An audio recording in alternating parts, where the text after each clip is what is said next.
Breakfast காலை உணவு. காலை உணவு அப்படிங்கிறது ஒரு நாளின் மிக முக்கியமான உணவு. ஆனா, இப்போ இருக்க காலகட்டத்தில நிறைய பேர், "நேரம் இல்ல, எனக்கு வெயிட் லாஸ் ஆகணும், டயட்" அப்படின்னு சொல்லி பல்வேறு காரணங்கள சொல்லி காலை உணவ தவிர்க்கிறாங்க.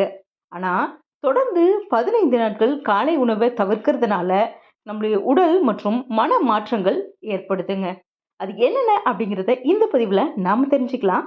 ஹாய் ஹலோ ஃப்ரெண்ட்ஸ், வணக்கம் அண்ட் வெல்கம் டு தேன் மிட்டாய் யூடியூப் சேனல். தொடர்ந்து 15 நாட்கள் காலை உணவை தவிர்க்கும் போது மூளைக்கு போதுமான குளுக்கோஸ் கிடைக்காம போகுது. இதனால மன சோர்வு ஏற்பட்டு கவனச்சிதறல் அதிகம் ஏற்படுறதுக்கு வாய்ப்பு இருக்கு. மூளைக்கு சக்தி இல்லாம போறதுனால நம்முடைய உடல் எப்போதும் சோர்வா உணரும். சில நேரங்கள்ல இதனால தலைவலி எரிச்சலும் ஏற்படுறதுக்கு வாய்ப்பு இருக்கு. காலை உணவை தவிர்க்கிறது வெயிட் லாஸ்க்கு ஹெல்ப் பண்ணும் அப்படின்னு நிறைய பேர் நினைக்கிறாங்க. ஆனா இது பல எதிர்விளைவுகளை ஏற்படுத்தக்கூடும் அப்படின்னு ரிசர்ச் பண்ணி நிரூபிச்சிருக்காங்க. குறிப்பா காலையில ஆஃபீஸ்க்கு போய் வேலை செய்யணும்னு நினைக்கிறவங்க அவங்களுடைய வேலைகளை கவனமா செய்ய முடியாத அளவுக்கு ஆற்றல் குறையுது. இதனால பசி அதிகரிக்கப்படுது. இதனால மதியம் அதிக உணவு சாப்பிடுற நிலை உருவாக்குது. பெரும்பாலும் மதியானம் அரிசி உணவுகளை நாம சாப்பிட்றதுனால கலோரி அதிகமான உணவை உட்கொள்ள நேரிடுது. இது போல இரவும் அதிகமாக பசி எடுக்கும் வாய்ப்பு இருக்கு. இது எல்லாமே எடை அதிகரிக்க வழிவகுக்கும். இருந்தாலும் ஒரு சிலருக்கு காலை உணவை தவிர்க்கிறதுனால எடை இழப்பு ஏற்படுறதுக்கு வாய்ப்பு இருக்கு. ஆனா அதுலயும் ஆபத்து இருக்கு. அதற்கு காரணம் நம்முடைய உடலானது தான் சேமித்து வைத்திருக்கும் கொழுப்பையும் தசையும் ஆற்றலுக்காக பயன்படுத்தும். 15 நாட்களுக்கு காலை உணவு தவிர்க்கிறது கொழுப்பை எரித்து எடை இழப்புக்கு வழிவகுக்கும். அப்படின்னா கூட போதிய அளவு புரதம் கிடைக்காததுனால தசை இழப்புக்கும் வழிவகுக்கும். இதனால ஆரோக்கியமற்ற முறையில வெயிட் லாஸ் நடக்குது. அந்த எடை இழப்பு நீண்ட காலத்துக்கானதா இருக்காம குறுகிய காலத்துக்கானதாக இருக்கும்.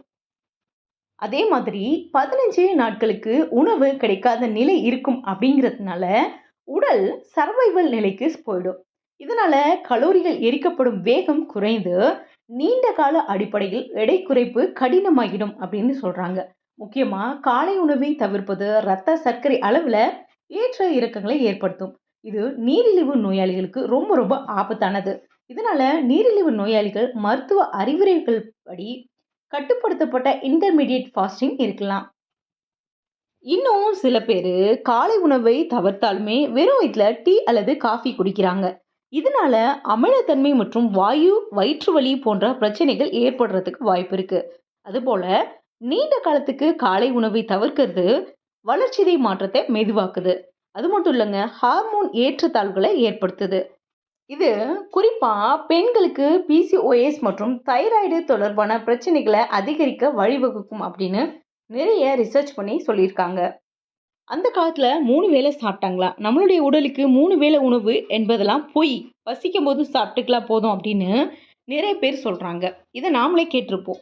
இதனுடைய அடிப்படையில இதை பார்த்தா உண்மைதான். ஆனா அதுக்காக எந்தவித புரிதலுமே இல்லாம காலை உணவை தவிர்க்கிறது சரியில்லை. நம்மளுடைய உடல்ல ஏற்கனவே என்னென்ன ஊட்டச்சத்து குறைபாடுகள் இருக்கு, அதெல்லாம் எப்படி சரி பண்றது, என்னென்ன உணவுகளை நாம தவிர்க்கணும், தவிர்க்க கூடாது அப்படிங்கிறத ஒரு நிபுணர் ஆலோசனையோட தெரிஞ்சு வச்சுக்கிட்டு அதுக்கப்புறம் உணவுக்கான நேரத்தை நாம வகுத்துக்கலாம்.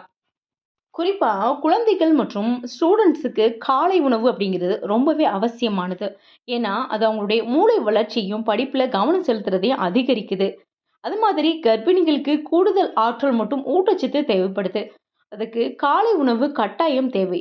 வயசானவங்களுக்கு காலை உணவு மிக மிக முக்கியமானது. அவர்களுடைய பலவீனத்தை குறைத்து ஊட்டச்சத்து குறைபாட்டை பூர்த்தி செய்ய இது ரொம்ப ரொம்ப அவசியம். அதே மாதிரி நீரிழிவு நோயாளிகளுக்கு காலை உணவு அப்படிங்கிறது இரத்த சர்க்கரையை கட்டுப்படுத்த மிக மிக தேவை. அதனால இதை தவிர்க்க கூடாது. என்ன ஃப்ரெண்ட்ஸ், இந்த பதிவு உங்க எல்லாருக்கும் யூஸ்ஃபுல்லாக இருக்கும்னு நம்புறேன். யாருக்கு இது நீடோ அவங்களுக்கு கண்டிப்பாக இதை ஷேர் பண்ணுங்க. இந்த பதிவு பிடிச்சிருந்தா ஒரு லைக் பண்ணுங்க, ஷேர் பண்ணுங்க. இது போன்ற பயனுள்ள தகவல் தெரிஞ்சுக்க நம்ம சேனலை இது வரைக்கும் சப்ஸ்கிரைப் பண்ணாதவங்க சப்ஸ்கிரைப் பண்ணுங்க. அப்படியே உங்களுடைய கருத்துக்கள் ஏதாவது இருந்தால் கமெண்ட்ல பதிவு பண்ணுங்க.